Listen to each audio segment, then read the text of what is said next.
I don't know how you copy and paste that. You ain't copy and paste.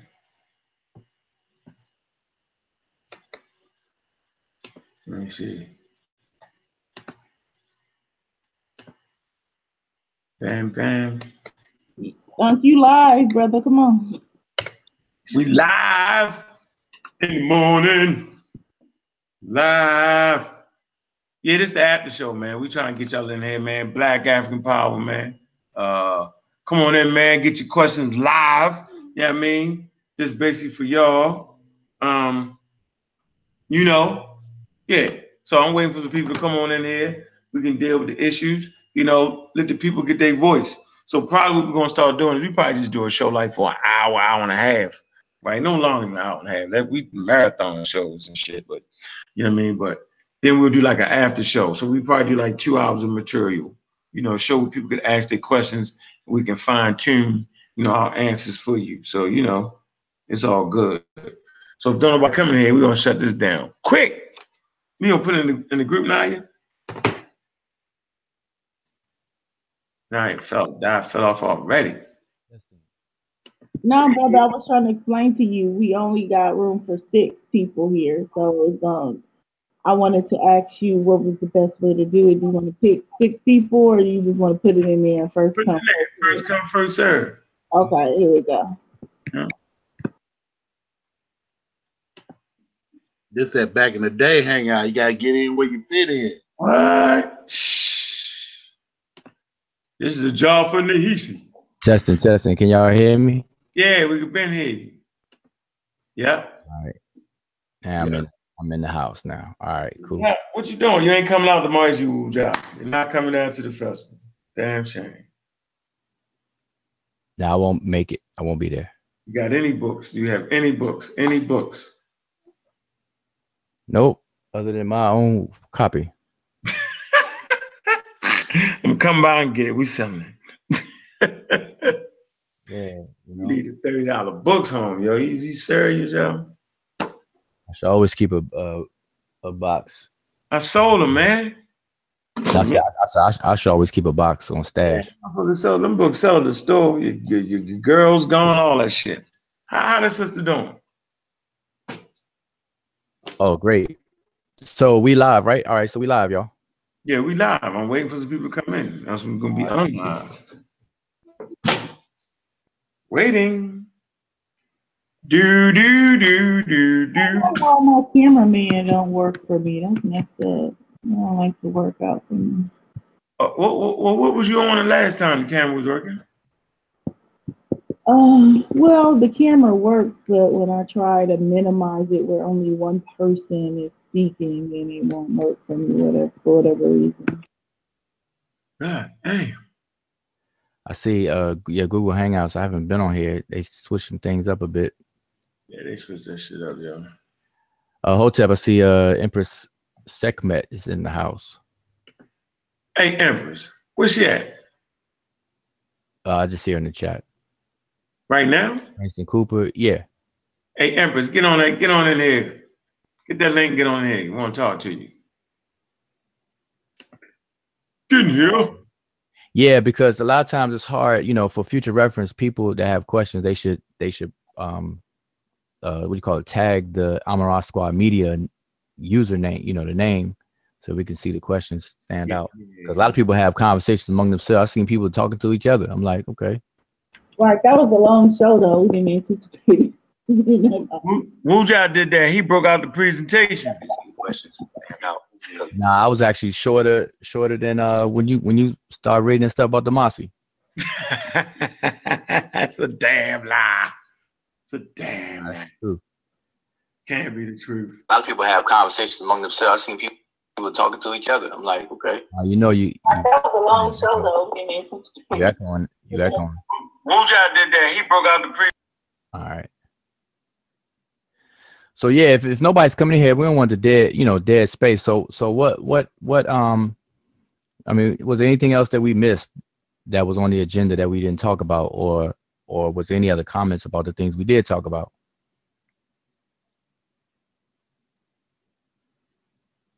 Let me go back and see if I can look at some comments. I know some people Somebody said play the God Killer song. Big Dad said play the God Killer song. Hey, Unc, your mic is muted. Hey, where that song at? Where the God Killer song at? Oh yeah, I would have to. I'll do it for the end. Hey man, that's my joint right there, yo. We need to play that. That's a joint. But so we talked about, you know, Africans aren't Africans, and I think that was thoroughly explained. Hopefully, people got it. That was basically the main topic of tonight's show.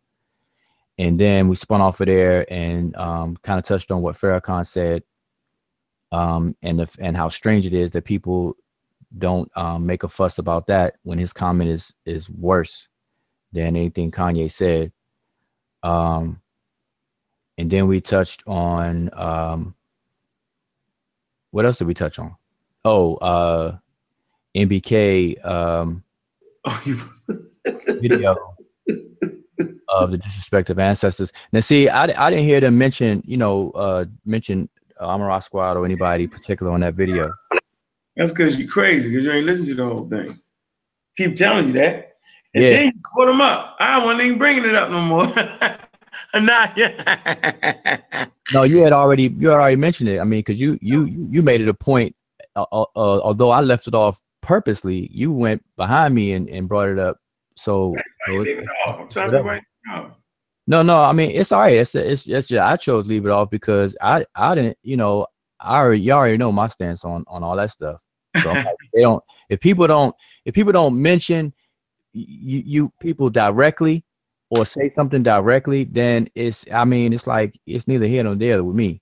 And plus, I don't really see a problem because anybody that listens to our video or whatever and actually listens to it, they will see that none of us, because you asked the question, none of us ever said that our ancestors chose to be shackled, kidnapped, hoodwinked, raped, murdered, and all that kind of crazy stuff. That would be just silly and stupid. That's really an insult. That's really an insult for people to even think that that we said it when we didn't say it. We didn't even allude to that at all. So people need to stop being so sensitive and actually listen to what people say. And that's why it's important of semantics and pragmatics. People just we're too emotional. Yeah, I agree with that. Who we got in the room? What up, brother? Unmute yourself. What's your name? You're like Kofi. Oh, it's Kofi. All right, hotel. Good. Hotel. What's up with you, man? Everything good with you? Yeah, everything good. Man, you got any questions? Anything you want to add or something? Nah, I just joined the panel for a second. Okay. Right, Kofi, I got a question for you, Kofi. Have you heard Farrakhan's little brief interview recently? Nah, y'all kind of done beat Kanye West to death. I don't even want to hear Kanye West.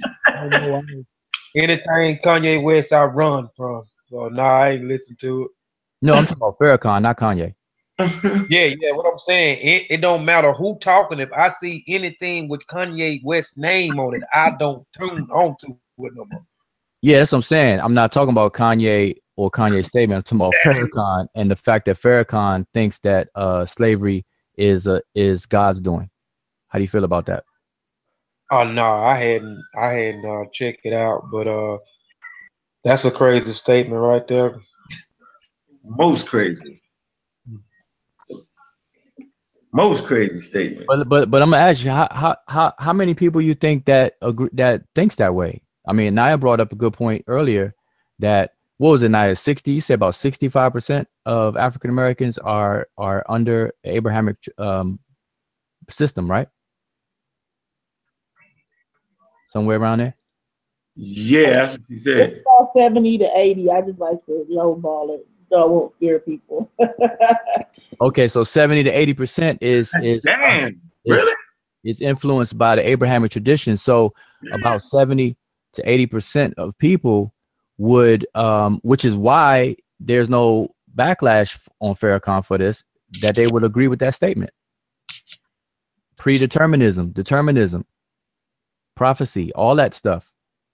They even have a song about the 400 years to sojourn in the wilderness of North America, as you know, the blackenized versions of those things are.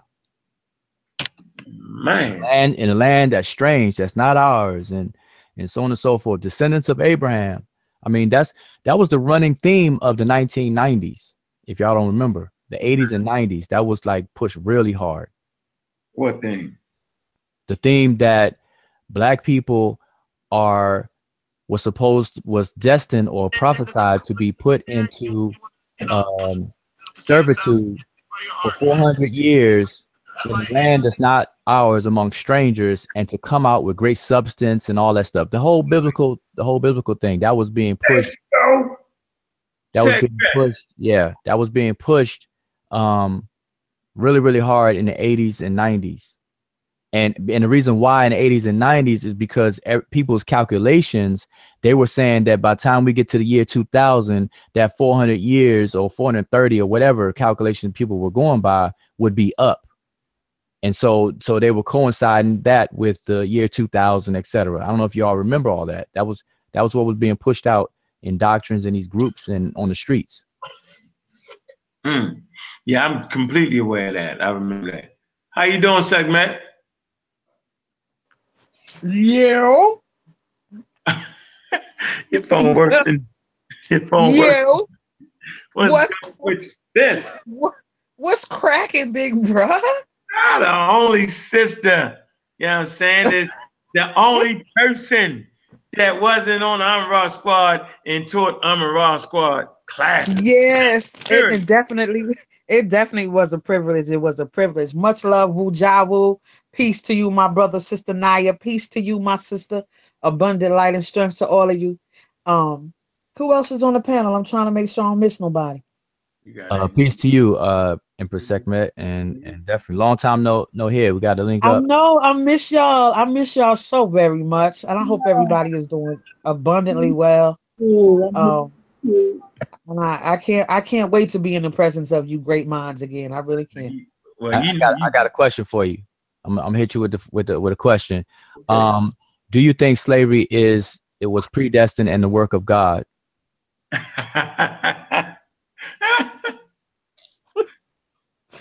See what y'all doing after 1 o'clock in the morning? Y'all playing games? Okay. Here we go. Now that was Farrakhan's statement. You ain't know that? So did you hear Farrakhan's statement? Because that's what I'm asking about. His yes, yes, I lost a few brain cells listening to Farrakhan's statement. But I really think that this whole conversation about slavery and whether it was a choice or not does a huge disservice to so many people that gave their lives in the fight for freedom. I think it is it's very distasteful, and I believe it does a huge disservice. It behooves us to have this kind of talk this kind of rhetoric. I can't even say talk. I gotta say rhetoric in our mouths, especially when we're a lot of the people that are holding on to this kind of nonsense by a lunatic, only by this nut. And we want to have a conversation about what this lunatic is talking about. And that does a disservice to all the others that came before us, giving knowledge on Black liberation. It's like in 2018, we're now listening to Kanye West for Black liberation tips. Like this is where we at now. We're listening to Kanye West for an idea of what to do about Black liberation, and to say it was a choice, then we would have to say then the bombing of Black Wall Street, that was a choice. Was that a choice? I mean, you can't tell somebody to choose in chains. That doesn't make any sense. So now to go back to your question, Brother Wujawu, do I believe that slavery was an act of God. Well, the only thing that this Siletta calling me. the only thing the only thing that I could say about that, because I think that when we start talking about the God conversation, it gets all muddy, and I don't really talk about belief. Once belief comes into the conversation, then we working with a whole different um monster. When you're talking about belief, you can't even fight belief with facts. You feel me? Yeah. So so that I don't really touch things like that. But do I think that it's an act of slavery? I do believe that we have punishments that are universal punishments that are given. I do believe in that. I do believe that there are things working out of our control. There are things that from it would be a lie for me to say that I don't believe that there's any kind of power higher than myself. Um, and I do believe that we get punished. The universe will punish us for the things that we do. When we defile the earth, what happens? Then our oxygen gets low. I mean, when you gotta think about, I'm a farmer, right? So I everything that I put into the ground, everything that I plant, I expect to return something, right? I expect something in return. I have to treat that ground, I have to love that ground, I have to treat that harvest, I have to plant those seeds, I have to water those seeds, I have to sow those seeds, I have to take care of those things for it to produce what I need. Right? So when we begin to defile what was here to provide for us, it begins not to provide for us. And that just makes sense to me. So do I think it was an act of God? I don't have that. I don't have that knowledge. Call me dumb. I don't have an answer to that. Do I believe that we get punished in ways for not appropriating our power correctly in this earth? Yes. Okay. So yeah, all right. I could dig that. So now, people do listen to Farrakhan for liberation, because Farrakhan is a key figure in the liberation struggle, especially in the eyes of a lot of people. Maybe not everybody agrees with that or him, but a lot of people look up to him and everything.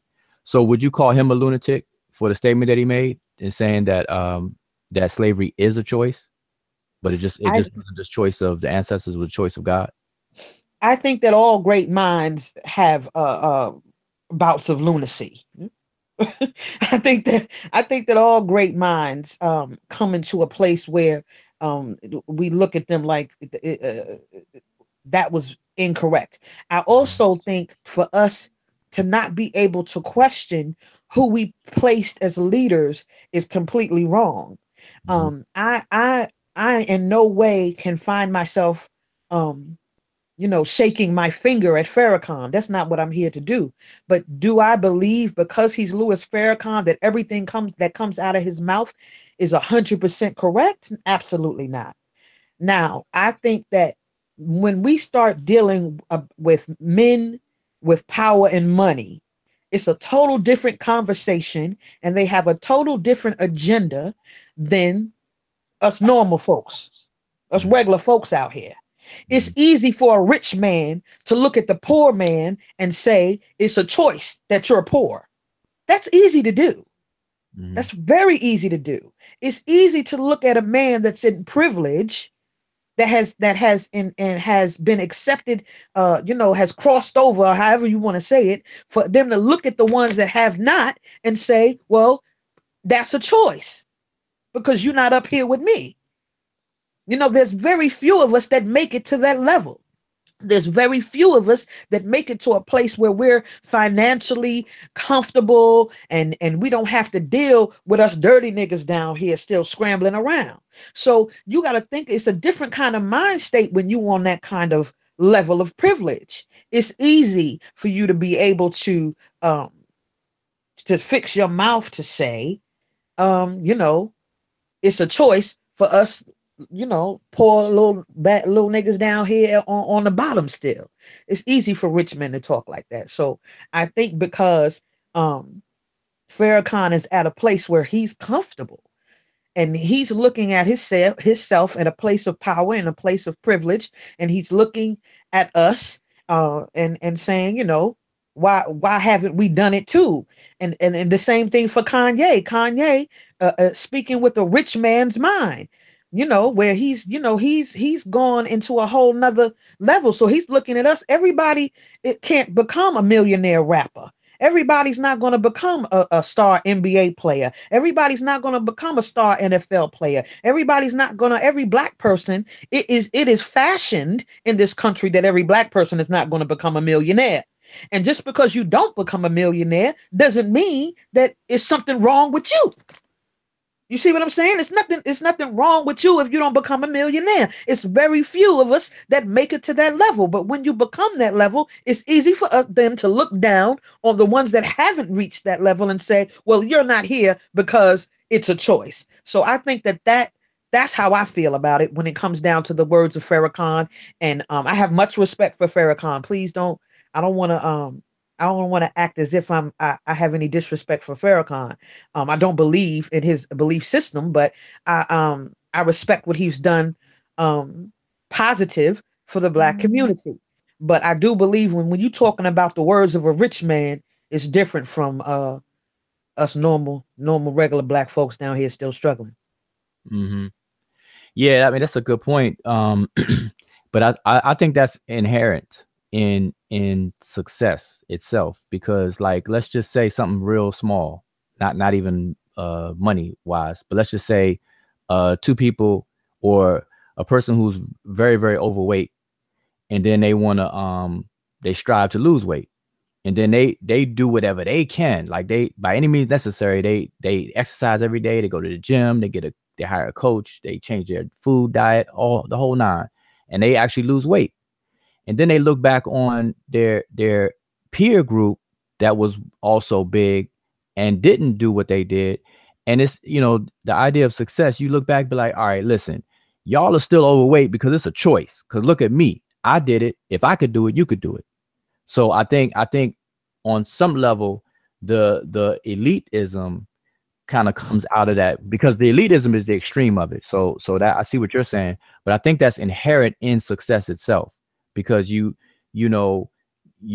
done something and you expect other people to be able to do what you're capable of doing, especially when you have all of the same options that they have, etc. It's just that because you feel like they're not applying what you applied, like you worked hard for it and you got it done, but other people may have slacked off or whatever.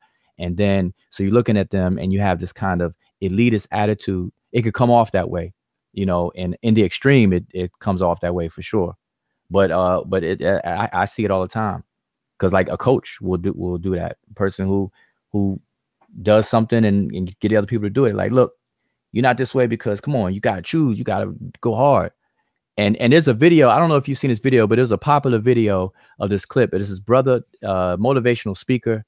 And I don't know, I forgot his name, but he basically gives an analogy. He gives a story about a person who wants to be successful in business. And then this person who wants to be successful, he talks to a guru, a business guru, and he asks the business guru for some advice. And the guru asks him to meet him by the beach, you know, at 4 o'clock in the morning, to meet him at the beach the next day. So he meets him in the beach the next day. And the person's like, man, I want business advice. I don't want swimming advice. I don't need to swim. So, but the guru's trying to bring him out in the water. Like, look, let's go out for a swim. Let's go out in the water. And so as the brother is escorted out in the water, the guru eventually submerged the guy's head underwater to where he can't breathe. And he's fighting to breathe to the point where he lets him up and he could breathe again. And so the moral of the story is basically, if you fight for something as much as you need to breathe, then you'll be successful at it. And so that was a good analogy. And I'm probably butchering it up by paraphrasing, but that analogy was given for the fight and the drive for success. So some people have valid points with our lackadaisical attitudes that we can come into collectively. Now, you know, individually, of course, everybody got their individual stories, but collectively, you know, a really good topic or question to have a show about is have we as a people become complacent and numb and content with our condition to the point where we don't have that fire anymore, as a people, to do whatever it takes to accomplish our goals, and I think that needs to be spoken to. And I don't see that too much being talked about. I definitely agree with that. Now that I can get with, that I agree with. I believe that I mean, just to keep it 100, I really believe that we worried about the wrong shit. Because I know sisters that will make some shit happen if they got to get to the club. They'll make it happen. I know brothers that may not have the means, but if they want to do this, if they want to get these Jordans that come out, or whatever limited edition, they make it happen. So when it's a certain thing, or when it's something that we feel like will give us some kind of clout, or some kind of substance, or some superficial entertainment, or something to make us feel a way that's very superficial, we make that happen. So I think that what's lacking is the sense of brotherhood, the sense of sisterhood, the sense of collectiveness. We have this very individual way of thinking. So it's like, what's the phrase? You know what I'm saying? I'm gonna do me, you do you, or, it's all about me, or I'm just gonna worry about me and mine. We don't think collectively anymore. We don't think on a village mind or a tribal mind anymore. So everybody's thinking about themselves. And when you begin to think individualistically like that, then your options as a people get cut very short. Our options become very nil, because now we think individualistically, and we're never going to be able to move forward collectively thinking individualistically. So I definitely think that if we put our minds together collectively, then there's nothing that we can accomplish. But while we're all trying to just do me, or get mine, we all just running around in the rat race when we doing it like that. Yeah, that's a good point. I remember back in the day, like you think back hindsight, it seems like even on a smaller scale, we weren't like unified collectively across the country, but at least what you could see in your own neighborhood seems to me back then was a lot stronger cohesiveness than what I see today. Even, neighborhoods, because I remember growing up, you knew all your neighbors, like at least, where I grew up at. I'm from Maryland, DC. And everybody knew everybody, and the block was the block. We had blocks, plural, and or neighborhoods, my whole, the whole neighborhood. It was tight. But today it's not quite like that. It may be like that in places, because obviously I haven't been everywhere, but it just seemed like it's less of that now than it was back then. Just even on that tip, just on knowing your neighbors, doing activities or whatever with your neighbors and stuff like that, on that level. It just seemed like that kind of slowed down. We don't have neighborhoods anymore. We don't have that love for one another anymore. If you wave too many times at your neighbor, you're gonna be called a thirsty nigga. That's true. You know what I'm saying? You got to watch what you're doing out here. The way people take things now, you wave at somebody, they might look at you like, what the fuck is your problem? I know you. Nobody has love and respect for one another anymore. You see what I'm saying? We got females that'll call you thirsty for saying hello or giving you a compliment, but the first time that you don't hold the door open to them, now you a rude nigga. It's like, well, I'm just trying not to be thirsty. So we stab ourselves. We stab ourselves in our own foot for trying to be nice, because you can't even be nice to us anymore. and we could fault it to the trauma that we've been through. We could fault it to the mistrust of the community and the people that we have allowed to come into our community and do harm to us. So now everybody is very skeptic and very sensitive and very mistrusting. But even now, you can't even, you know what I'm saying? If you wave at somebody, you might be accused as a black female, you might be accused of trying to take somebody man, to even give someone a compliment. Now, you can't even, as a black woman to another black woman, I can't even see a sister and say, sister, you look beautiful today. I might be accused of being gay just for giving another sister a compliment. You feel me? So now we got to be so cautious in the things that we say and how we act. You can't just smile at nobody no more, because now it turns into something else.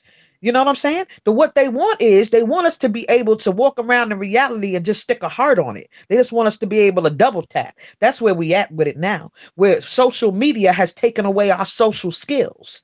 That's what's happened. So the internet has taken away any personal behavior that we may have with one another. And we can be friendly over the internet and give each other hearts and likes, but in real life, motherfucker, don't talk to me. Don't bother me. I'm trying to get to where I'm going. You see what I'm saying? So that's where we at with it now. Social media has taken away our social skills, and we don't know how to even, greet each other with love and respect without being accused of being thirsty. Yeah, those are excellent points. And yeah, I see that, all the time. And I say the same thing, that social media has turned us into hard wired robots, where we don't have our humanness anymore. We're losing our humanness to things, and we're losing the ability to communicate. And that's one of the things that we kind of touched on a little bit tonight, was communication skills. And I briefly went into semantics and pragmatics. We're losing it, and it's getting worse. And once you can't communicate, we're not speaking to one another. We speak at each other and so on. But you're right. Neighborhood, because see, the block I grew up on when I was younger, people sat on the stoop. Like, you sit on the porch, you sit on the stoop. And as a car, I used to live on a one-way street, and every single car that goes down the street, when a person in the driving the car, if they see somebody sitting on a stoop, they tap their horn real quick and light, go boop, and then everybody on the stoop know to wave. You don't even look sometimes, you just wave. And that was like just an everyday routine thing. It was just like that. No rules were set to do that or anything. It was just how we did things. And so we lose that. Everybody got to have a screw face. Stare at somebody too long to think, like, what's your problem? Think it's a problem. Matter of fact, I did a social experiment, or I was part of a social experiment, where we would just be smiling. We'd go to a busy park. It wasn't really a park, but it was a park where there was a place where there was a lot of foot traffic, people walking by, and benches and stuff. Sat there, and we just started smiling just to see what people's reaction would be. And it's crazy that people think something's wrong with you for smiling. Something is wrong with you. What is you doing out here smiling? Right. He must be touched. They must think you got to be slow or got the downs or something. Something wrong with you, nigga. What you mean? What is you doing out here smiling? Is you stupid? You're supposed to have your eyebrows twisted up, screw face, and mean mugging everybody. The smiling is out the window. Like, what? What you mean? How's my day? What? Right. It was a culture shock to me. I'm a native New Yorker, and I moved to Georgia, and for the first time I moved to Georgia, it was in 2002. And I moved to Georgia. I moved to I was in Fulton County, and I moved to a subdivision neighborhood is what they called it. And everybody was honking their horn and waving. And I'm looking around like, what the hell is everybody honking at? What the hell is that? And I'm one of my cousins that lived there, she was like, girl, that's what they do. Everybody wave and holler at each other. And it took me time to adjust to people just waving and honking and saying hello, because I grew up in New York where it wasn't, we didn't do all that. If somebody was waving, it's like, you good? And now if you from New York, you know, you good can mean, do you got a problem? Are you all right? Nigga, you about to get smacked. You good can mean 1,000 things. So it was a culture shock to me. So I think that definitely demographics also plays a part too, how we conduct ourselves with one another. But when I speak to my father, or when I spoke to my grandfather about neighborhoods, you could see the change from my grandfather, when how he treated neighborhoods and how he felt about neighborhoods, to my father, to me. Because my grandfather, you know, they said that they would close off the block and have barbecues every Sunday, and everybody spoke to everybody, and you know, one woman did the daycare for everybody on the block, and you know, it was almost like a family. They grew up in a neighborhood that was a family. And even my father had a different kind of dynamics when he talked about his neighborhood than I did. And that's just 3 generations of us. So I guess if you look at um how we treating each other, is just, it's just devolving. And I guess we're going in the right path, the way it's devolved to where it is now. But I believe that people are socially so void in reality, like reality void. It's like they're so virtual now that we don't even know how to deal with each other in real life. We don't know how to talk to each other. We don't know how to do eye contact. I remember when I was being brought up, my father taught me how to do a handshake. And if you gave a weak handshake or a strong handshake, when you talk to somebody, you look them in the eyes when you're talking to someone. You ask someone their name, and always remember that person's name. Like, he taught me social skills. Now, you go to reach out to give somebody a handshake, and they don't even know what you're doing. So it's a lot of things that I believe as a people we need to get back to. What happened to, you know, give me 5 on the backhand side? You know what I'm saying? What happened to that love and respect we would see for each other, just to know it's another one of us in the room? There used to be a time when it used to be, just because you saw another black person, you knew you was okay. You wasn't alone, whether you knew them or not. You know, in corporate America, when went into corporate America, and I was a CPA, you know, when I saw another black person, it was like, yes, I don't even have to know you. It's just because, yes, I know if some shit jump off, you see me, I see you. You feel me? We don't even have that anymore.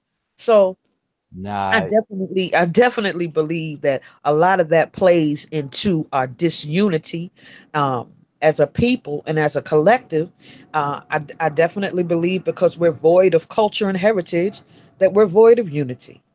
yeah, and I see we got other people on, but just real quick to add on to what you just said.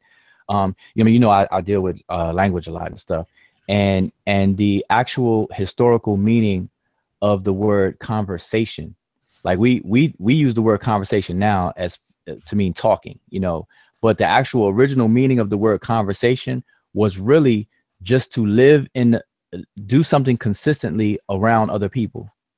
That's what the word converse originally meant, was to do something consistently on a regular basis around a group of people. And so I say that because we've lost that, even the original sense and the nowadays sense. We don't talk to each other anymore, and we don't even do things consistently in physical presence of each other anymore. And that's due to a lot of reasons, you know. Now, you know, because see, the playground, for me, the playground was our video game when I was younger. We didn't have, you know, the electronics. So electronics, everybody's on their iPhone and smartphones and things like that. So it's no human interaction. It's a lot less human interaction. I mean, literally, you go into a restaurant, any restaurant. Matter of fact, Panera Bread. You go to Panera Bread, you got people who are sitting at the same table eating food, but they're not even talking. They're actually on their phones, on their devices, but they're sitting together. They're on their devices, you know. And so I think that's has a lot to contribute to this. Like you know, young girls, they don't play double dutch anymore. They don't do those kinds of communal things anymore. Same thing with guys and certain things we used to do back in the day. They're just, it don't happen anymore. You know, people don't go outside. There's no such thing as outside. We used to fight to get outside to play. Now people don't even want to go outside. It's all about you know, the smart devices and you know, PlayStation, whatever the case is. So I think that's, you know, pros and cons to all those things. And we don't have a culture that defends against it or lets us know what's valuable and what's not. The hierarchy of value system, we don't have it. And so we're walking around here swimming in the ocean and just allowing things to change and without any kind of notice of it. You know what I'm saying? So I just wanted to add that on there, but that's true. And that's the thing we have to do. We have to keep up. You know, everything changes very slowly over time, and it's so slow that you don't notice it. It's almost like if you have a child, you really don't see your child growing up, your own child, but other people in your family will see your child grow up, because when they come visit you, they're like, oh my goodness, how much you've grown so big, you know, whatever. But because you're constantly around something, slowly it changed to where it's unnoticeable. And so every now and then we should have moments of retracing in larger time gaps, you know, maybe 10-year gaps of just recalling what was going on, how things were, and things like that. And that's what needs to be incorporated in our activities, you know, storytelling, you know, 10-year apart storytelling, so that we can keep it fresh and know the differences and keep up with these differences. Otherwise, you're not going to see them. You're not going to see them at all. Everything happens slowly. Like I said, I'm from DC, and, you know, I haven't been there in years. So when I go back, man, DC looks like night and day now. But had I stayed there and lived there all this time, the changes would have happened so slow that I would not have noticed it to be concerned or consider it. It would just happen so slow and gradual, and I'll be all up in it. Yeah, I'll be part of the change. But because I left and I go back, I'm like, man, DC is not Chocolate City anymore. It is completely different. The streets look different. The neighborhood, the demographics look different. Everything about it looks different, you know. So anyway, just want to say that. I know we got two folks on here. You know, the mic is yours if you want to open up, because I don't know how long we're gonna be on here. Naya, you still there? Got to check on Naya.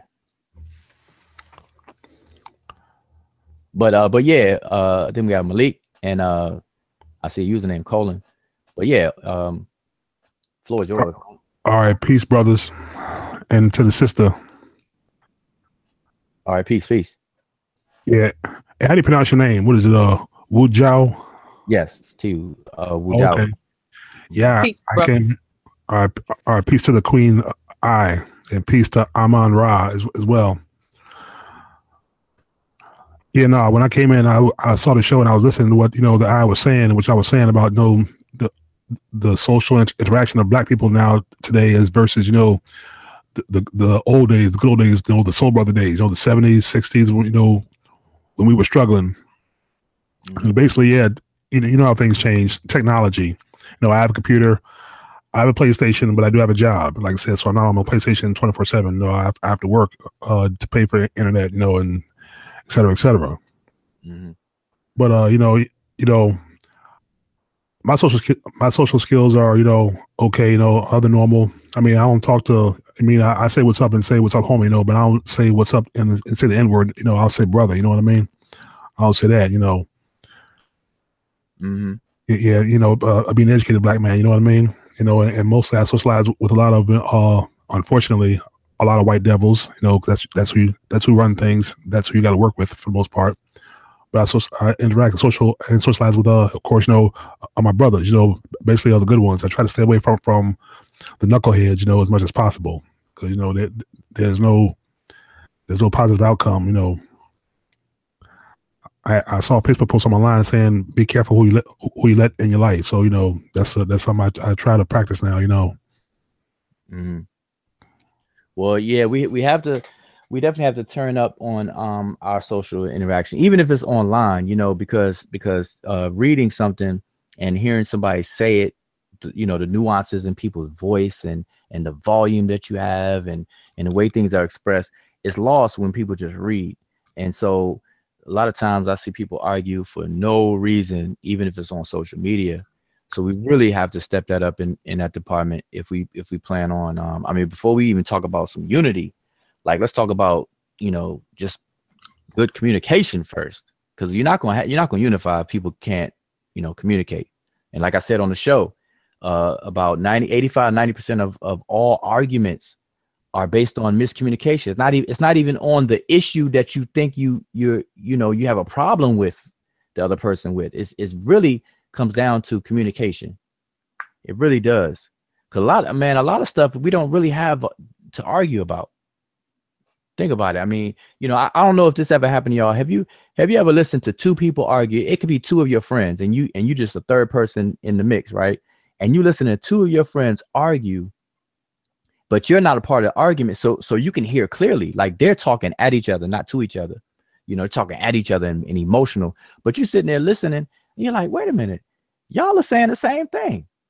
Like, and then you try to interrupt them and be like, wait a minute, do y'all realize y'all saying the same thing? Has that, you know, if that happened to you, then that's an example of what I mean, that a lot of times people argue over things unnecessarily, but it's based on communication.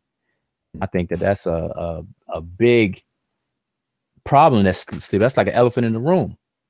You know, we take it for granted, but it's an elephant in the room. It's chilling in the room, big. You know, people just ignoring it.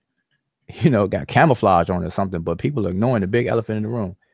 But yeah, I think that if we do better with that, because it'll bring our humanness back and it'll bring you know, an attachment back. We'll value each other and each other's life and possessions, you know, and get that back. Because have you ever seen this show? It's a documentary / show or whatever. It was the celebration of the annual, I think it was Wastax out of California.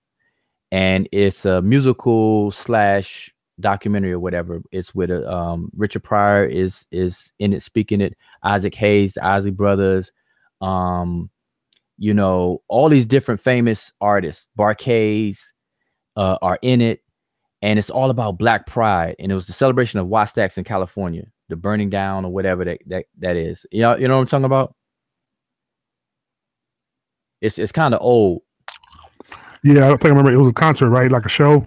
Yeah, right. It was Jesse Jackson had an afro. He was speaking at it. Yeah. Yeah, exactly.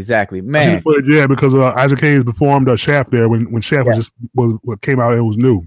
Yeah, exactly. He was like the main attraction that night. Exactly. You had Doing the Bird, you know, whatever, the Funky Chicken, you know, all those different people, staple singers. Yeah. But anyway. I recommend everybody to watch that because it was some key, because of the time era that was filmed in.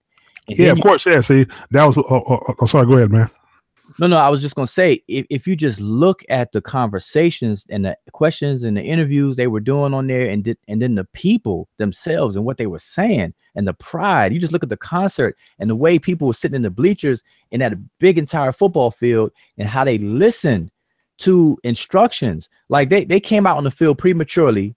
They climbed the fence and came on the field prematurely when forget what's his name that sang the Funky Chicken, but when he was singing and everything, and then he told them he let them have fun a little bit, then he told them they had to go back, and they listened to him, and everybody fell in suit. They listened to him, came back off the field, only to later on come right back and stuff, you know, because they allowed it.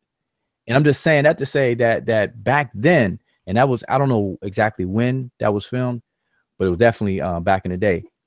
But that's what we need to get back to, that feeling and what was coming out of those people's mouths. That's what we got to get back to. If we ever going to talk about some type of unity and stuff like that, we got to get that first. I don't know if that made sense. I'm probably telling my age.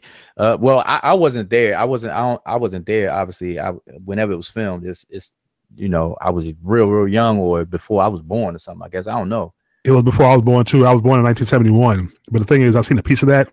What's the name of the documentary, and where can I watch it? Because actually, if I could, I'd download it and put it on a disc and watch it like that. Yeah. Okay, I'm gonna find it while we're talking. So somebody else can have the mic. I would love to see that whole documentary and that whole show. But let's see, that's what I mentioned earlier when I said back in the Soul Brother days when blacks were still struggling, but they had pride and they were listening to the artists, the songs, and the political leaders. The political community leaders at the time. Yeah, I'm gonna find it. Now today, we are lost. I mean, and look on Facebook. Minister Louis Farrakhan's on Facebook. It's a light page, but you can watch some of his speeches, even though they're small chunks. Mm-hmm. I try to watch everything new, and there's one guy who's a friend of mine on there called Brother Ben X. He rebroadcasts his live videos of Farrakhan and also the late Khalid Abdul Muhammad, and I watch every one. I try to listen to every word Farrakhan speaks. Mm-hmm. Okay, just real quick, I found it and I misspoke. It's Watt Stacks, and it was filmed in 1973. So yeah, so. I was a baby. I was probably just I was just 2 years old when that was out. See, but I recommend people to watch that because I remember the very first time I watched that, I saw that it was totally unplanned. I happened to be up late at night, a long time ago, up late at night watching TV, and it just came on. And back then I was young and I was moved by it. I was really moved by watching that. And but anyway, it's called Watt Stacks 1973, and you can find like a whole bunch of clips on even on YouTube, but get it, but watch it, whatever case is, you're gonna see what I'm talking about. And matter of fact, a lot of hip-hop songs sampled some sound bites from that actual documentary, like that, like Jesse Jackson, what he says on there. I am somebody. Yeah, and even Public Enemy, where who takes the weight or something, where they quoting the Barcades when they were performing and stuff. So it's really, really, really good anyway. So, but that we need to get back to that. And if people haven't seen it, I would definitely recommend people to watch that. You know what I'm saying? So that's something good to see. Matter of fact, I'm talking it up. I need to see it again. I haven't seen it in a real long time. It's enjoyable. Richard Pryor's in it, cracking jokes, telling jokes. Remember the guy from Love Boat, the black guy? I think he was the bartender. Isaac, yeah. He's on there. The token black from an all-white show. Yeah, Love Boat, exactly. He's on there. Then you had the all the singers and stuff.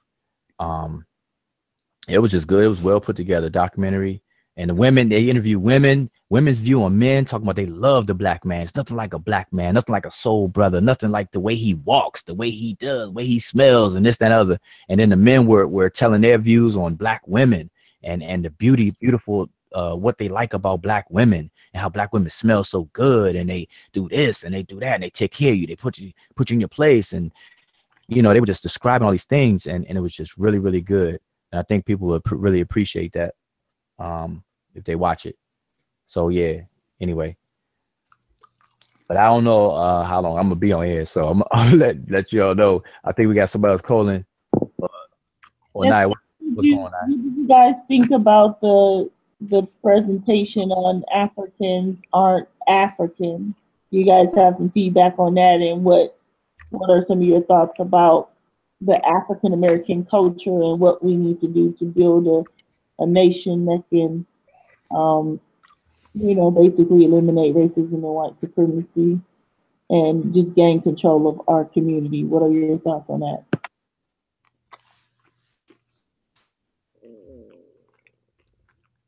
Yeah, the floor is open. So, Colin, Malik. Hello. Hello. Yep. Okay. What's good? All right. Not too much. I'm from London still. Okay. You know what? Yeah. What? Just a quick question. I noticed when people when like what you just said, I'm from London still. Like the still part be messing me up when I hear that. It makes me laugh because I'm like, London still, okay. So you're still in London. Like, where you gonna go? That's just so like it's just London talk. It's like slang. It's just slang. No, I know. Cause I have some London friends, but I always laugh. I mess with them when they say that. Like London still, whatever. But anyway, I'm sorry. Go ahead. No, it's just go ahead. Yeah. I feel like a lot of the time, Jay, see with black people, we like we get frustrated and we waste a lot of time because we kind of like approach situations that occur as if everybody's gonna get on the same page, and it's never gonna happen. Like you talk about unity and stuff like that. That's never gonna happen. So you need to figure out a way to achieve what you want to achieve without that happening, because it's never gonna happen. It's gonna be a certain amount of people that get with the program, that have pride in their history, have love for other black people, and wants a sense of community, want like freedom, want like a future for their generations and things like that. And there's gonna be another part of black people, and I'm talking globally as well. There's gonna be another part of black people that are not gonna be for that. So a lot of the times we talk about situations as if everybody's one day is gonna get on the same page, or as if everybody thinks everybody has the same interest. This is why I feel like a lot of people have issue with Kanye West, because, for example, I watched the full video and then I watched his interview with Charlemagne. The things he says, it doesn't make sense. Like 1 minute he'll be like race. He made a song called what's it called? Hopped off the armor star and made armor god. Yeah, and he was going through the lyrics with Charlemagne, and then he said, oh, when I made this song, I thought it was a really good song, but I feel like it was outdated because it kept on focusing on race. Like what? Mm-hmm. Mm-hmm. So why it's outdated? We need to stop talking about race, but then you're talking about black people being mentally enslaved and free thinking. He said, because when he said the comment about black people 400 years sounds like a choice, his point was that people, like, if the slaves were free of mind, that they would have been able to see the situation in a better way, and they would have been able to break out of it. Yeah, that's you're right. But I'm sorry. But it doesn't really apply, because let's say a slave runs away from slavery, yeah. Once he runs away from slavery is still happening. Like if I'm a slave, I'm on a plantation, I run away from the slave master, or I kill the slave master, slavery is still happening. Yeah, the institution, the business of slavery will still be going on. So what? Or if I run away and then I get captured and I go back to the plantation and they cut off my foot, am I mentally enslaved? Nah, that's what. See that, and that's the thing. You know, without rehashing all of that, you know, that was the thing. The theme of what Kanye was saying, and we understand Kanye is not the best articulator, a person who articulates his ideas, especially for, you know, now in this part of his career. You know, at least it was better. We could understand him better earlier in his career. You know, when he wasn't, obviously he didn't have as much money as he has now. He wasn't moving in the circles that he's moving in now. Like earlier in his career, the further back you go, the more cohesive we could pretty much understand him. So he's like all over the place, and that's just him. And people don't have to, you know, Kanye lives wherever he lives at. Like you know, he doesn't make or break any of us and things like that. But it's the issue itself. And I think what we talked about tonight in terms of Africans not being African was very good, because it addressed one of the issues that came out of the whole Kanye conversation. What that sparked was that Africans, see, over here we call Africans, and then we have this idea about Africans being all this one thing, a little, you know, or whatever. We recognize different countries and stuff like that, but we still think that there's a sense of this continental hood. I can't even say nationhood, but continental hood, and that doesn't exist. And so what Asar brought out was the fact that Africans don't have that sense. You know, Sheikh al-Jiyab, you know, we quoting that and everything, don't have that sense, and so we kind of take that for granted. But so this is why, you know, slavery can do what it did in West Africa or whatnot, or the reason why people didn't come to our rescue after the fact, or even on the continent to this very day in Libya. You know, some examples were given tonight, and so on and so forth. So we got to take all of that stuff in consideration, and it's a conversation that should be had. And really, people mad at Kanye and stuff like that, but really, Kanye took one for the team, and everybody's, you know, dogging him out. Okay, fine, but what he sparked in his you know, lack of articulation is the conversation that should be had, though, because the idea of culture, the idea of unity, the idea of the effects that slavery has had on us in America, being descendants of ex-slaves or whatever the case is.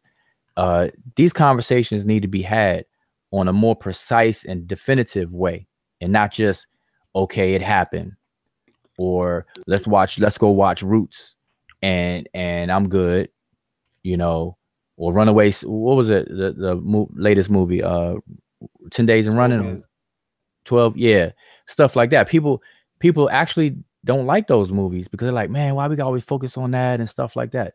That's because the conversation is never really brought up in a very serious, meticulous way, so that we can go through therapy. Like, we need therapy as a collective people.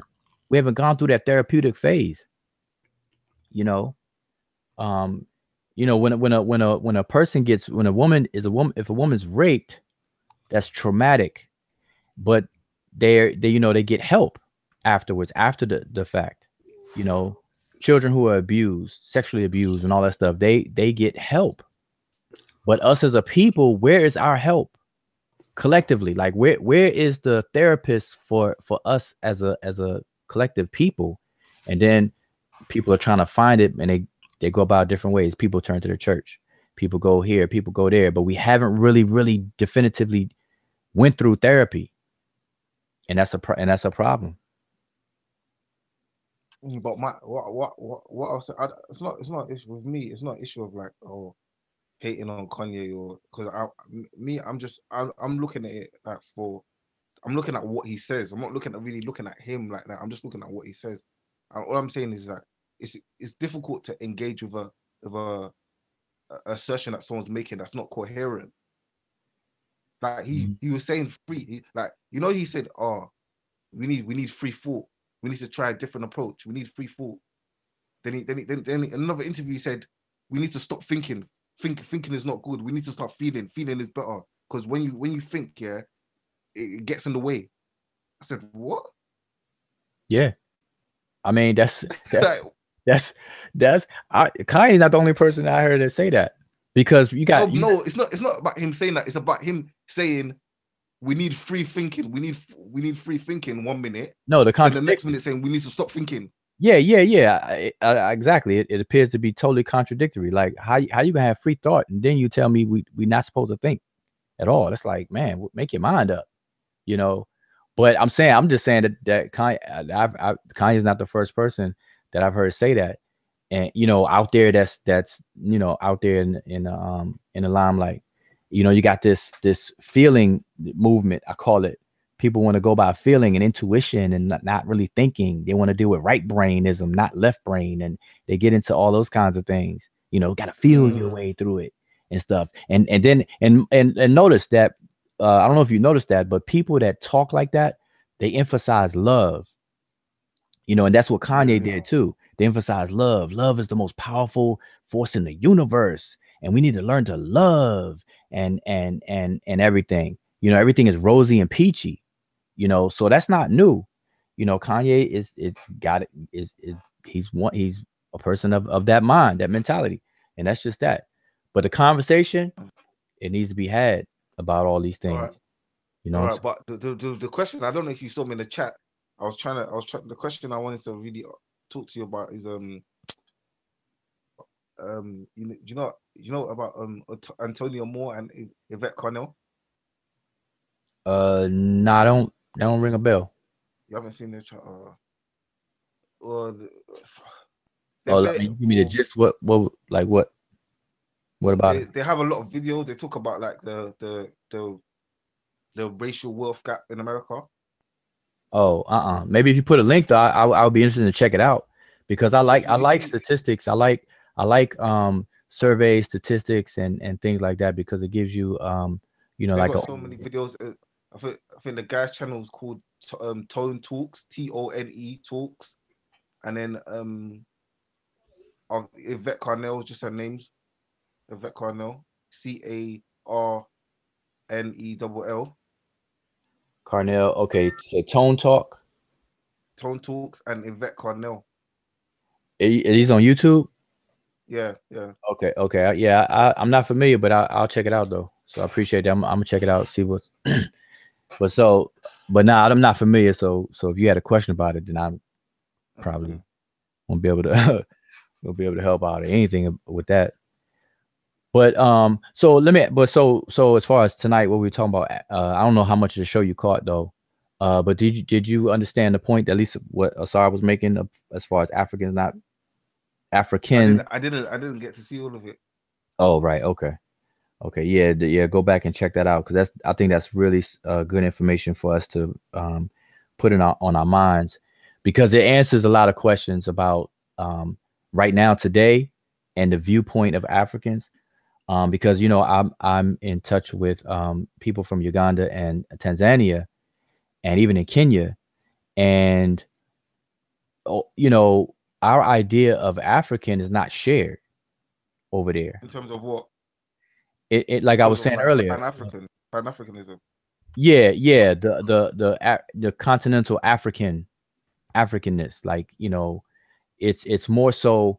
Because see, they don't have the same dynamic we have. Like we have race in America. Race is based on, you know, skin color mostly, the appearance and skin color, and we chopped up the humanity in America based on color, and we got these laws and all this stuff that has problems that came out of it. But in Africa, it's different. They have problems, but it's different. So they still, you know, Africans, you know, everybody can look alike, but they have a sense of this pride you know, in groups and this differentiation in groups, not based on skin color, obviously, because everybody's brown, you know, some shade of brown, reddish brown, bluish brown, whatever. But it's different. There's different criteria for the divisions over there. And so this idea about this national or continental African doesn't exist over there. And Sheikh and the Gia recognize it, you know, as we spoke tonight on the show. When you say it doesn't exist, it has to be more specified because there's levels to it. It depends on context because there is contexts where people on the continent of Africa do identify as African, like they do reference that general Africanism. They do actually do that, but like because the reason why they wouldn't do that as much as it's like being somewhere where everybody's black. Yeah, like how much do you think being black is gonna come up? It's not gonna come up a lot because everybody's black. Was he as a good kid? And you said he's not gonna cooperate. Let me mute Malik. I'm just gonna mute your mic here. No, yeah, and I get it, and that's the point I was making because like for example, all healthy human beings are bipedal. Like we have two legs, but nobody goes around and points that out because everybody has it. So if everybody's brown, that's why I said what I said earlier. You know, brown people are different shades of brown.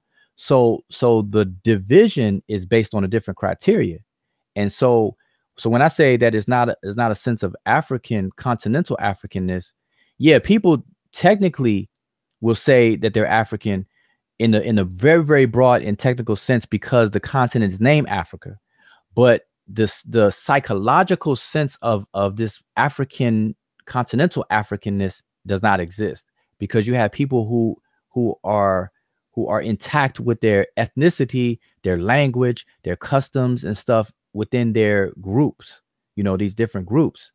And so it's clinging on to that, which is why they don't have the same, you know, sense that we're projecting onto the continent of Africa.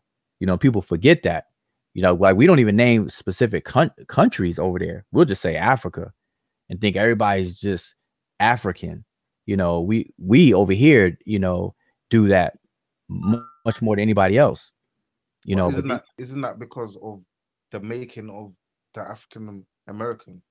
Yeah. I'm saying, yeah. So we discussed that tonight. We discussed all that, but that's right.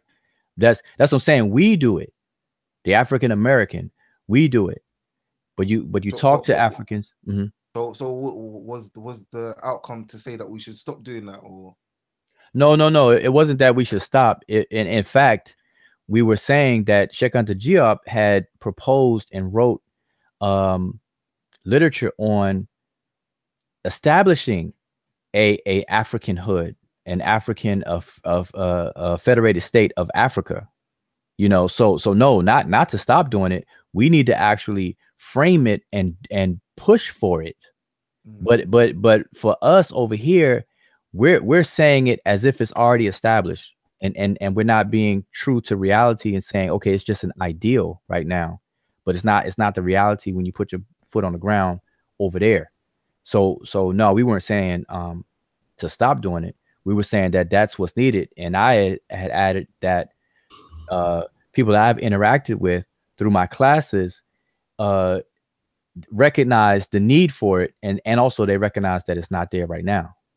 You know, like the people in Uganda, you speak Luganda, or people in Kenya, the Kikuyu and the Luo people, they're different, but they're in the same country that's named, but they're different, and they even beef sometimes and stuff like that. You know, so it's a little different than how we view it. We think it's all good. Everybody's African. It's all African. You know. So anyway, but yeah, so that was real, just real interesting, and really African Americans are the true Africans, because we're the ones that have, and you know, you had to go back and check it out, because I want to, I guess, rehash the whole show. It was a long show, but there were certain criteria that was met. Yeah, excuse me. You say African Americans are the true Africans, but wouldn't the Native Africans be the true Africans? I mean, the ones that, you know, that come from there, speak the language. Well, like I said, yeah, you had to watch the show, because I know what you mean.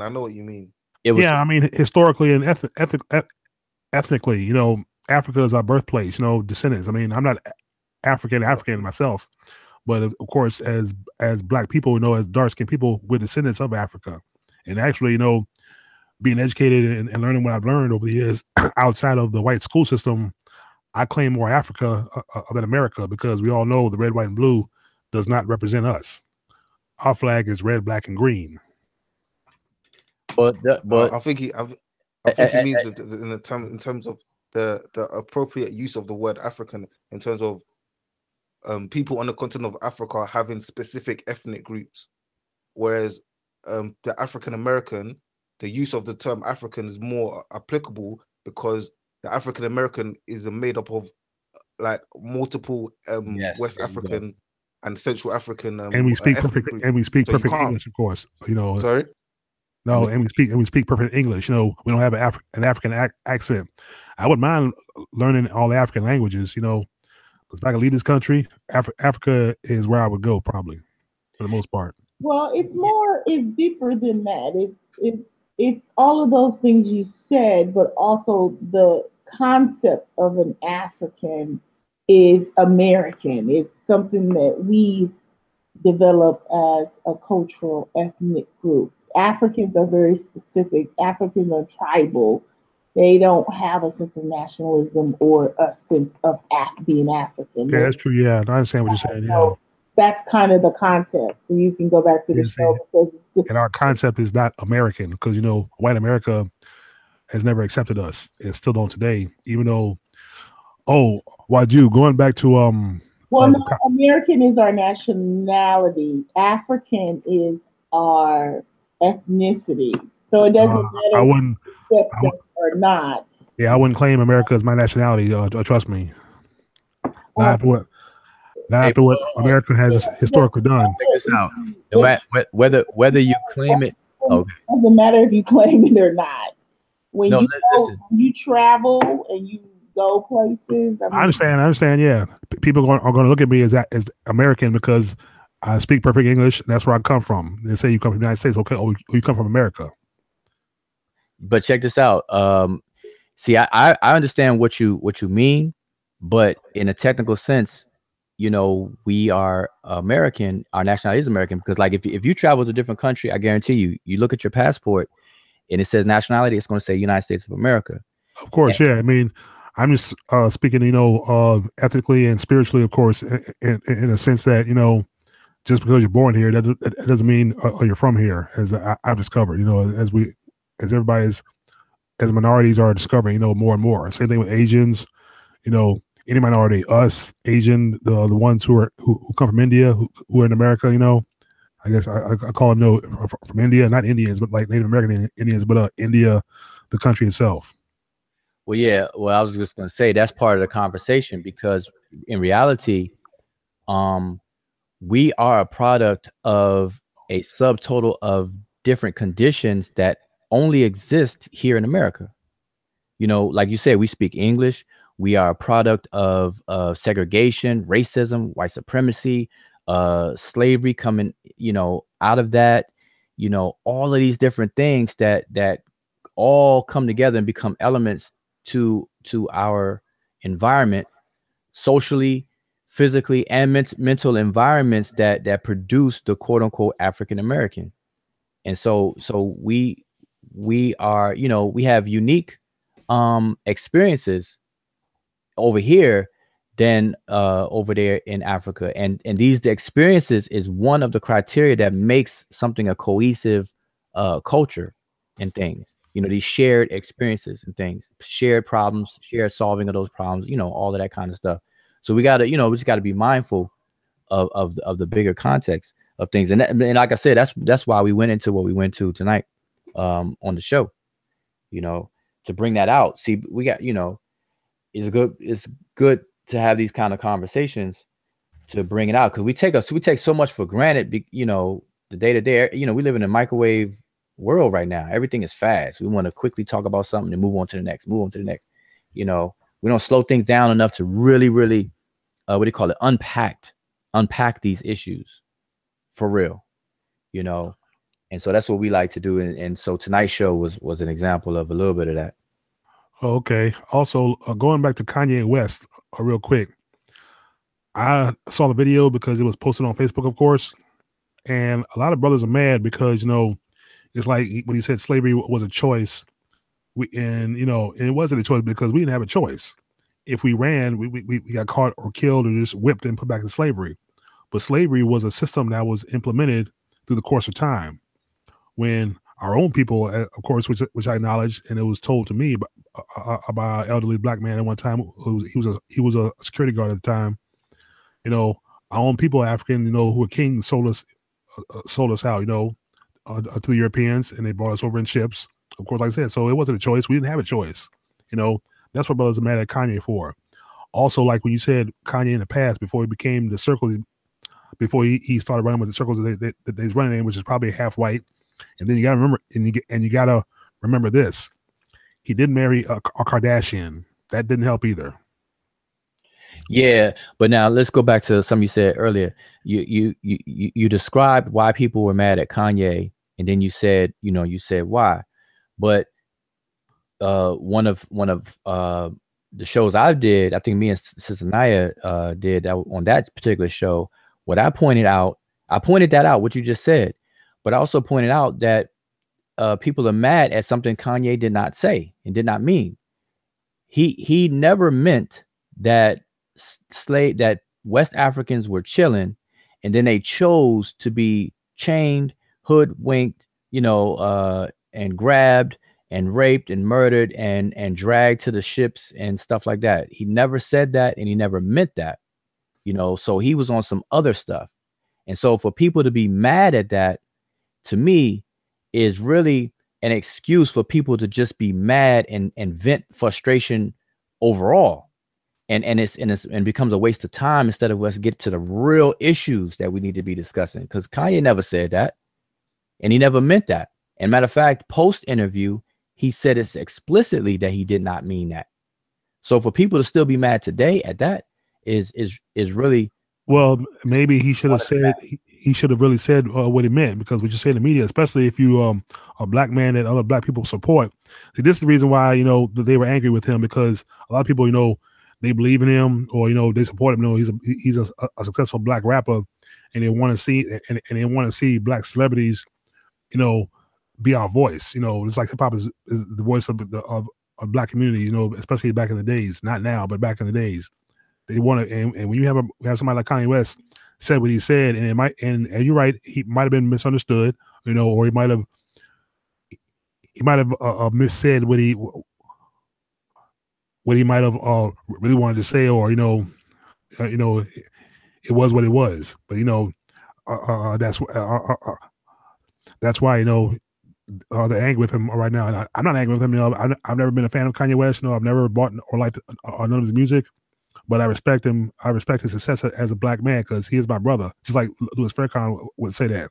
That's why we want him, you know, to say what was really, you know, or what really went on. And then, see, another mistake he made was he was talking on TMZ, a very sleazy white media machine that trashes all celebrities, black, white, or whoever.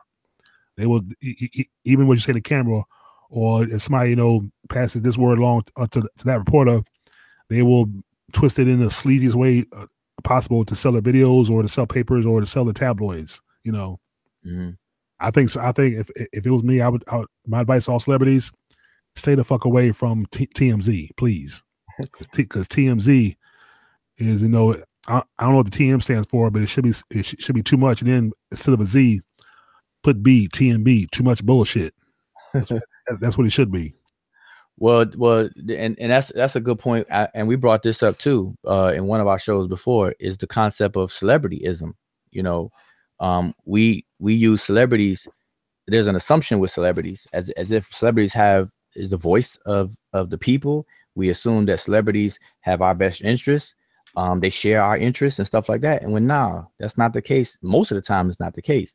And if we go back to our culture, and things, there was a very, very tight rope put on celebrities that you just couldn't be a celebrity in traditional communities.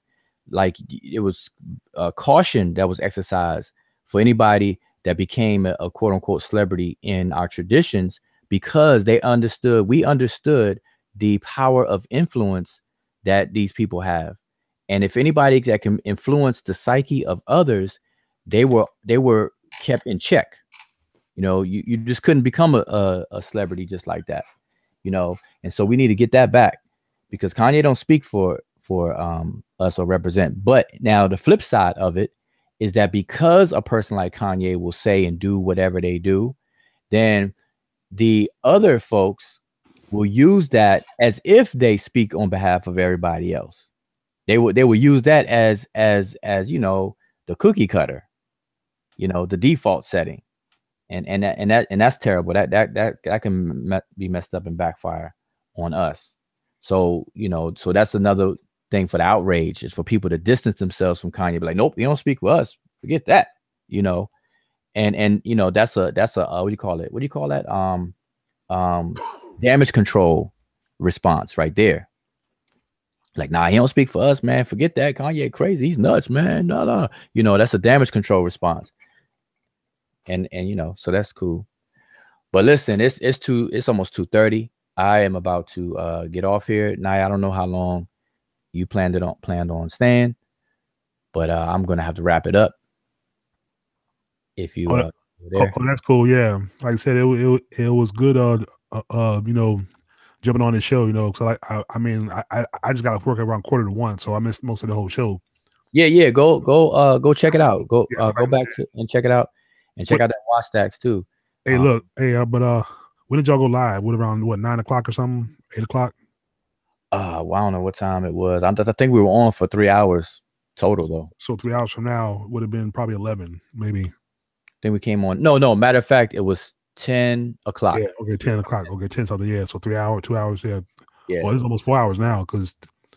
Yeah. Well, we got off for a while, but we started around 10. because I remember saying it was at the top of the hour. Yeah, I was still at work. See, I work during the week. I'm off on weekends, but I'm on vacation next week. So, all right. Well, check out the video anyway. Leave comments and whatnot. I don't know if you are on Facebook. Yeah, I'm on Facebook. Okay, yeah. If you know Armor Squad group, I mean, hey, just chime in, comment, post. Hey, what's your Facebook? You on Facebook? Yeah, Wujao. Same thing, same name as you see. Yep. Okay, I'm gonna add you now. Wujao everywhere: Twitter, Instagram, Facebook. Wujao is it. I got a is Wujao Ari Maat? Is that you? Yeah, Wujao Irima. Yeah. Yeah, that's you. Yeah, okay, I got you. The only Wujao that you're gonna find. Yeah, I'm clicking add friend now. So if you get a okay, all right. Hold on. You might have to add me. It says you reached 5,000 friends. Oh yeah. I know I'm maxed out. All right, I gotta see about that. But yeah, so but it should still notify me, and then I'll see you. So yeah. Okay. Well, I'll message you. Like I said, if you can, try to add me somewhere else or on a group or something. Okay, I'll do that. No problem. Yeah, so, I'm on Facebook. I'm Malik Shabazz. Okay, so you almost like attorney Malik Zulu Shabazz. So, but you Malik Shabazz. All right, that's cool. Yeah, well, it's actually if you see my symbol, I'm 5%. I'm a 5%. You see it's a 7 with the sun and the star, 7 in the name of Allah. That's me. Okay, all right, I'll remember that. All right, good enough.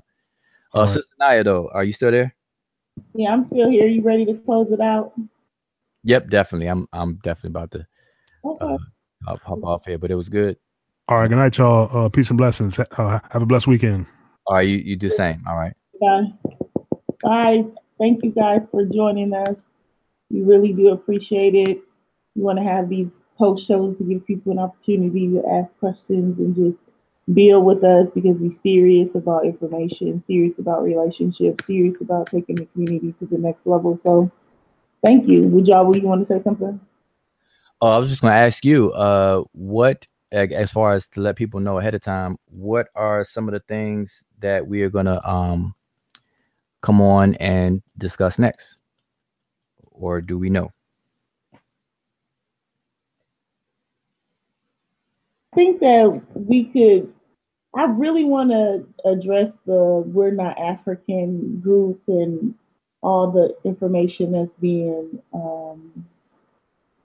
not we not African, but we not African. We know we African, but just the community of people who are appropriating, I feel, indigenous cultures and really do a scholastic breakdown of genetics and migration patterns and what makes African Americans African as opposed to so-called indigenous to America. So that would be something I would want to discuss. How about you? Okay, that's good. That's good. That I guess I'm moved by what I see within a few days of whatever, whenever we go live. Topics change and it kind of sparks something to talk about. Because really, I've been on Facebook since 2009, and really topics change and I hear the echo.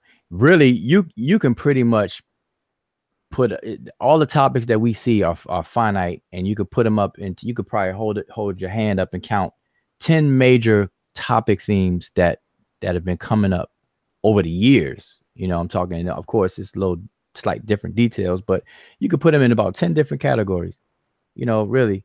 So, I think we should really slow one of those categories down and break it down so we can go to the next and the next and then keep it moving, boy, because same stuff come up over and over and over again, slightly worded different, but it'd be the same stuff. America, people still believe in Pangea, like we walked over here because the continents fit together like a puzzle and stuff. And all of that good stuff. So, but I think that's a good topic. I mean, I always enjoy talking about genetics. I think genetics would definitely be my second thing that I would be focused on if I had the time, because I'm fascinated about that. I mean, because I see it as math, It's an equation. You got the all those TCG. What is it? What are those letters? The snap. Yeah, but they're TCG and what's the other one? 4. Yeah, TCG. I don't know. I can't remember. Yeah, but yeah, those combinations and stuff, and it's just really, really, really fascinating, especially, but from a health perspective too, of how cells work and the cell membrane and it interacts with its external environment and stuff. That's all that stuff is fascinating. But yeah, but your topic to cover about the indigenous cultures here in America, I saw in the chat earlier when we were on the show, somebody asked about the pyramids. Have I ever looked into the pyramids in North America, Grand Canyon and all that stuff? I already know where that's going. You know, people believe that Egypt is over here in the Grand Canyon, and the Mississippi River is really the Nile and stuff. And really, really crazy. But hey, man. Yeah.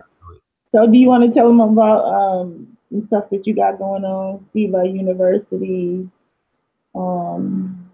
Okay, yeah. Well, quickly, those who will be seeing this video and lasted to the end of this video, definitely support. You know, we have 3 publications that are all available on Amazon. They're also available on seshmeduneture.com, which is the home of the Seshu Mahdi Meduneture. On that website, we have just information, transliterations, translations, blog posts about different issues related to Kemet and the language, mainly.